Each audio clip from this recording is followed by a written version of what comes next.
चक्रधरपुर में जो हत्या हुई थी कमलदेव गिरी की सर, उसको लेकर आप जाके परिवार से मिले थे, लेकिन अभी भी परिवार जो है सरकार की जो जांच है उससे वो कहीं संतुष्ट नहीं है। वो लोग लगातार सीबीआई की मांग कर रहे हैं।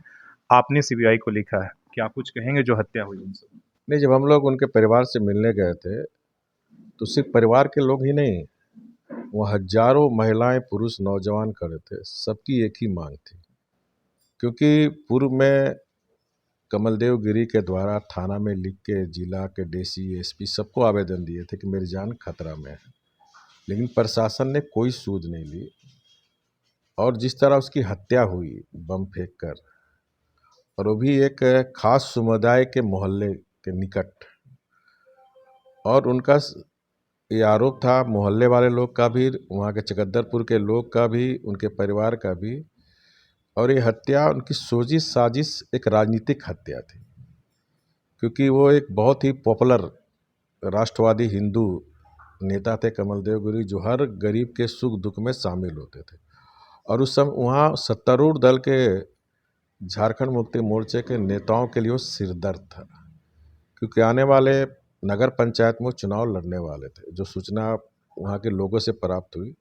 और इससे घबरा कर सत्तारूढ़ दल के लोग, जैसा उनका परिवार के लोग कह रहे हैं, कि हत्या की साजिश में शामिल है। और इसीलिए उनकी परिवार की मांग है, चकद्दरपुर की जनता की मांग है कि सीबीआई से इस केस की जांच हो, क्योंकि ये हत्या मामूली हत्या नहीं है, एक सोची समझी ये हत्या राजनीतिक हत्या है। और इसीलिए मैंने 2 दिन पहले माननीय अमित शाह जी का भी एक पत्र लिखा है, और सारे वर्णन करते हुए कि इस मामले को सीबीआई जांच करने की आवश्यकता पड़ती है। सीबीआई जांच तभी टेक ओवर करेगी जब राज्य सरकार प्रस्ताव भेजेगी, क्योंकि ये जो जितना गैर बीजेपी सरकार है, जितना चाहे पश्चिम बंगाल हो, चाहे झारखंड हो, चाहे तेलंगाना हो, चाहे तमिलनाडु हो, इन सरकारों ने अपने यहाँ सीबीआई सीधे इंटरफेरेंस को रोक दिया है। तो या तो फिर हाईकोर्ट के आदेश से किसी मामले का सीबीआई जांच होगी, या फिर राज्य सरकार अगर पास करती है तो। अब इसी तरह आप देखे होंगे हजारीबाग में भी रुपेश पांडे की हत्या हुई थी, उस समय भी मैंने गया था, वहाँ भी लोग की मांग थी, फिर हाईकोर्ट के आदेश पर जांच हुई। तो यहाँ परिवार के लोग भी परसों हमसे मिलने आए थे, वो लोग भी हाईकोर्ट, क्योंकि सरकार से कोई उम्मीद उनको नहीं है, क्योंकि इनका आरोप है कि सीधे सरकार इसमें शामिल है।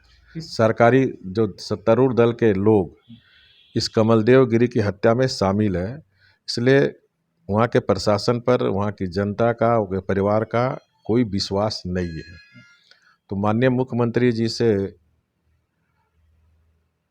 मैं अनुरोध करूंगा कि ये सारे मामले, क्योंकि अभी तक उद्भेदन उस केस पे नहीं हुआ, तो स्वेच्छा से आप इसको सीबीआई को रेफर कर दें, ताकि दूध का दूध और पानी का पानी सही अभियुक्त पकड़ा जाए, ताकि फिर किसी तरह कोई राष्ट्रवादी हिंदू नौजवान, क्योंकि उभरता हुआ नौजवान नेता था, जो सामाजिक के साथ साथ राष्ट्रवादी शक्तियों को मजबूत करने में लगा हुआ था, उस तरह की घटना की पुनरावृत्ति झारखंड जैसे राज्य में हो।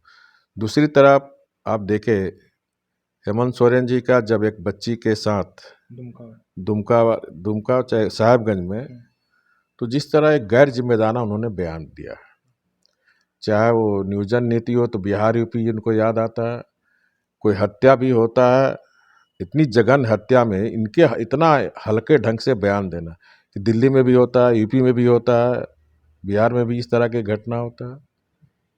इस तरह की बातें एक मुख्यमंत्री, संवेदनशील मुख्यमंत्री को इस तरह की बातें करना चाहिए। उसके परिवार पर कोई दुख प्रकट नहीं करना, उनके परिवार को शोक संतृप्त नहीं देना, और उल्टे उनके जले पर और नमक छिड़कना है।